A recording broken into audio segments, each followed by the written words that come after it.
22 लाख पोरांच्या स्वप्नांचा, भविष्याचा आणि कष्टाचा पूर्णपणे चुराडा झालाय। मंडळी, आपल्या देशात एखादी परीक्षा कोणतेही अडथळे न येता, पेपर फुटीचं प्रकरण न होता व्यवस्थित पार पडली आहे अशी खूप क्वचित उदाहरणं आहेत। प्रत्येक सरकारी परीक्षेत एकतर पेपर फूट तरी होते किंवा भ्रष्टाचार होतो। हे सगळं इतकं सरास झालंय की देशातल्या विद्यार्थ्यांना एकच परीक्षा दोनदा द्यायची सवय झाली आहे। होय, तुम्हाला समजलं असेल की मी कोणत्या विषयावर बोलतीये। मी बोलतीये 3 मे रोजी झालेल्या नीट परीक्षेतील पेपर फुटीबाबत।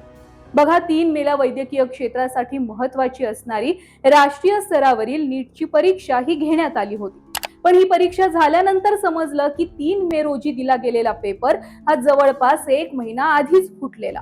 आता हे प्रकरण नेमकं काय? नीटचा पेपर सगळ्यात आधी कुठून फुटला? पोलिसांच्या तपासात कुठली माहिती समोर येत गेली? हे सगळं सविस्तरपणे पाहू। नमस्कार मंडळी, आपल्या समाज व्यवस्थेत 12वी नंतर सगळ्यात भारी समजली जाणारी डिग्री कुठली? तर ती अर्थात डॉक्टर आणि इंजिनियर। आपल्या इथल्या शेंबड्या पोराला जरी विचारलं की तुला मोठं झाल्यावर काय व्हायचंय, तर ते एकतर डॉक्टर व्हायचंय म्हणतं किंवा दुसरं म्हणजे इंजिनियर व्हायचंय म्हणतं। पण यात स्वप्नवत वाटणाऱ्या डिग्र्या मिळवण्यासाठी पोरांना रात्रंदिवस मेहनत करावी लागते। डोळे पार खोलवर जाईस तोवर अभ्यास करावा लागतो। आई बापांनी आपल्याला डिग्री मिळावी म्हणून खर्च केलेल्या पैशांचं चीज करायचंय हेच काही पोरांच्या डोक्यात असतं। बघा, करणारी पोरं जिद्दीनं अभ्यास करतातही, पण शेवटी होतं काय? या पोरांच्या कष्टावर शासनामधील बेशिस्तपणामुळं, भ्रष्टाचारामुळं पूर्णपणे पाणी फेरलं जातं। हे असंच काही 3 मेला झालं।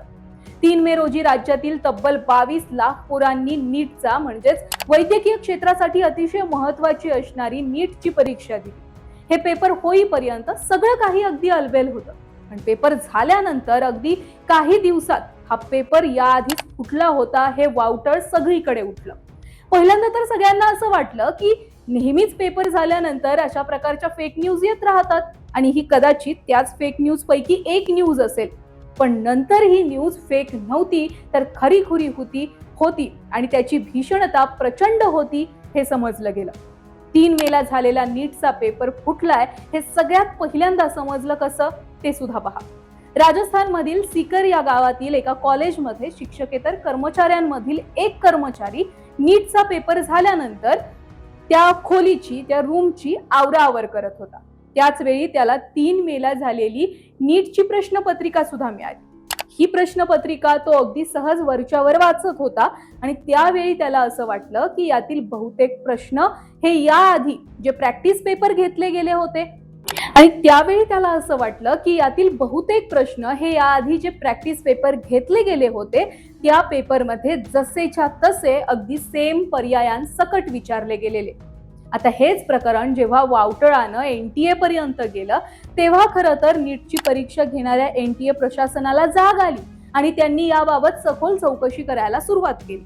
सुरुवातीला तर एनटीएनं नेहमीप्रमाणे अशा प्रकारची कुठलीही पेपर फूट झालेली नाही असं उत्तर दिलेलं।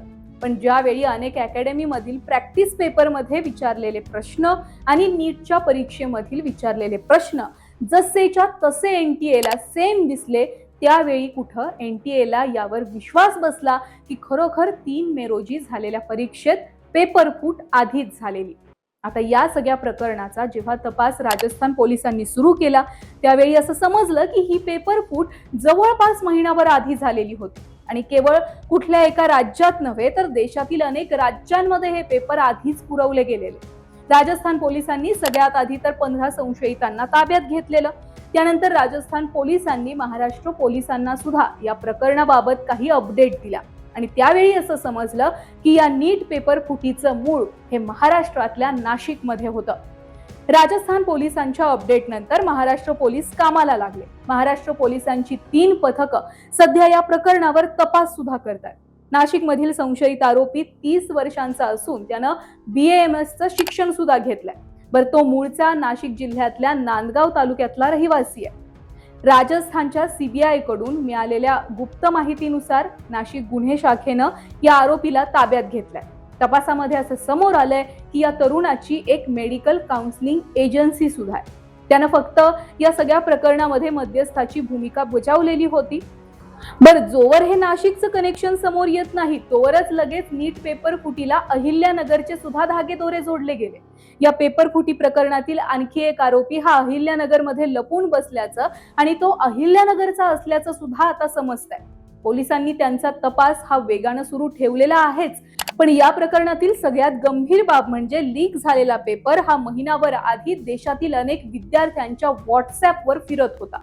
ही प्रश्नपत्रिका मिळवण्यासाठी अगदी 20,000पासून ते थेट 20 लाखांपर्यंतची किंमत सुद्धा काही विद्यार्थ्यांनी मोजलेली आहे असं समजतंय. बरं, या सगळ्या प्रकरणानंतर जेव्हा अधिकृतपणे एनटीएनं म्हणजेच नीट परीक्षा ज्या संस्थेमार्फत घेतली जाते त्या एनटीए या संस्थेनं पत्रकार परिषद घेतली आणि त्या पत्रकार परिषदेमध्ये त्यांनी असं सांगितलं की 3 मे रोजी झालेली नीटची परीक्षा ही रद्द करत आहोत, ती बाद ठरवली गेली आहे. पुन्हा लवकरच ही परीक्षा घेतली जाणार आहे. त्यासाठी विद्यार्थ्यांना कुठलेही अधिकचं शुल्क भरावं लागणार नाहीये, फी भरावी लागणार नाहीये. विद्यार्थ्यांना आधीच्या सेंटरवरच ही परीक्षा द्यावी लागणार आहे. विद्यार्थ्यांच्या भविष्याचं नुकसान करायचं नाही याची एनटीए दखल घेत आहे आणि म्हणूनच ही परीक्षा पुन्हा एकदा आम्ही घेत आहोत असं एनटीएनं जारी केलं. मुळात इथं प्रश्न हा उपस्थित होतोय की 2015, 2017, 2021, 2024 आणि आता या प्रत्येक वर्षी नीट, जेईई या परीक्षांमध्ये पेपर फूट झाली होती. तेव्हा सुद्धा परीक्षा घेणाऱ्या संस्थांनी अशा प्रकारची भूमिका मांडलेली.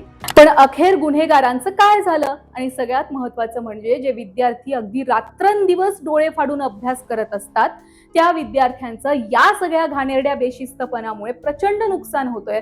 त्यांना प्रचंड मानसिक त्रास सहन करावा लागतोय. अनेक विद्यार्थी डिप्रेशन मध्ये जात आहेत. या सगळ्यावर सरकार आणि एनटीए काय करणार आहे याचं उत्तर एनटीए कडे आणि सरकारकडे आहे का?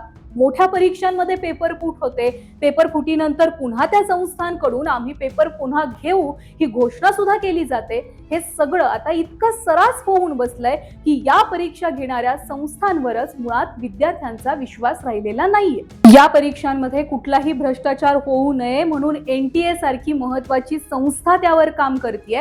पण मुळात जर नीट आणि जेईई यासारख्या परीक्षांमध्ये प्रत्येक वर्षी पेपर फुटीसारखी प्रकरणं घडत असतील तर मग एनटीए नेमकं काम काय करतंय हा सवाल विद्यार्थी आणि पालक विचारतायत. जर या परीक्षांचं गांभीर्य स्वतः एनटीएला नसेल तर एवढ्या कठीण परीक्षा घेऊच नका ना. एकतर परीक्षा कठीण घेतात, त्यातही पेपर फुटीसारखी प्रकरणं घडतात, याला काहीच अर्थ नाहीये. बरं, मी हे सगळं भावनेच्या भरात बोलतीये असं पण नाहीये.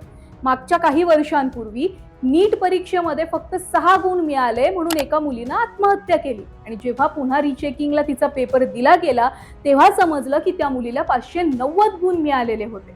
मग अशा वेळी एनटीएची शिस्त जाते कुठे? या एनटीएच्या बेशिस्तपणामुळे या पोरीचा गेलेला जीव परत येणार नाहीये.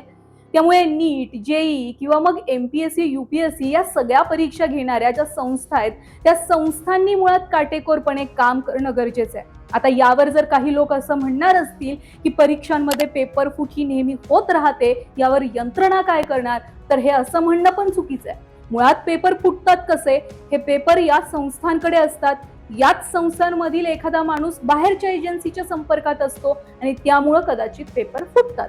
अपेक्षा एवढीच आहे की कमीत कमी यापुढे तरी नीट, जेईई किंवा एमपीएससी, यूपीएससी सारख्या महत्वाच्या आणि जबाबदार परीक्षांमध्ये ही अशा प्रकारची पेपर फुटीची प्रकरणं सातत्यानं घडू नयेत आणि याचा विद्यार्थ्यांना मनस्ताप सहन करावा लागू नये. बाकी या सगळ्या प्रकरणावर एकंदरीत ॲज अ स्टुडंट म्हणून, विद्यार्थी म्हणून तुम्हाला काय वाटतंय? तुमच्या प्रतिक्रिया कमेंटमध्ये आम्हाला नक्की कळवा. नीटच्या विद्यार्थ्यांचं म्हणणं या सगळ्या बाबतीत काय आहे, किंवा हे जे पेपर फुटीचं प्रकरण आहे फक्त हेच नाही तर एकंदरीत ओव्हरऑल सगळ्याच पेपर फुटींबाबत तुम्हाला काय वाटतं? कमेंटमध्ये आम्हाला तुमच्या प्रतिक्रिया नक्की कळवा. हा व्हिडिओ आवडला असेल तर जास्तीत जास्त लोकांपर्यंत शेअर करा. चॅनलला सबस्क्राईब करायला विसरू नका.